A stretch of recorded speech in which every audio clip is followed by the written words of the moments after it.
nk'ubitorora niwe wamufashije kwinjira muri iriya korari ako buriya wari n'umuhamagaro w'Imana. Papa we yatashye korari ndibuka yaraje arambwira ati turenda kugura inifomo zo kuzajya mu murimo w'Imana ariko dufite n'urugendo rw'Igisenyi. Hari umudugudu yasengeragamo hano hafi yakoraga intara umupolisi, ntabwo umudugudu nkuzi ariko hano hari abantu benshi baziranye nawe nanababonye. Amaze gutaha yatashye nyine bategura n'urwo rugendo, uyu mwana arambaza ngo aho papa yaririmbaga ninde uzaharirimba. Ndamubwira ni mu murimo w'Imana ntago basimburana. Arambwira ati wansabiye nkajya ndirimba aho papa yahagararaga.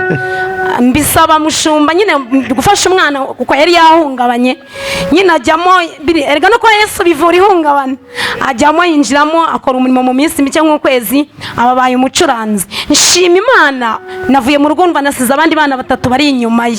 Birashoboka ko yari kuba ari mu muhanda atera agapira atera n'ibyuma n'amabuye n'ibiki byose nk'umwana papa na mama we badahari, ariko ndashima Imana ko ari hano akora umurimo w'Imana hari ku ngoma.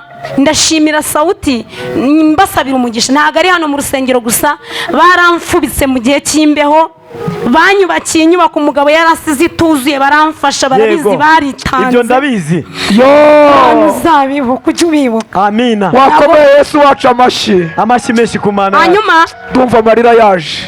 Ni byinshi umurimo w'Imana ni mugari, ariko uyu mwana ndamutangira 5,000. Umudiyakoni wakinze hariya nankingurire mite nyatanga y'uyu mwana 5,000, hanyuma ngewe nzabohereza 10,000 kandi ndumva Yesu azayampa mu gihe gitoya.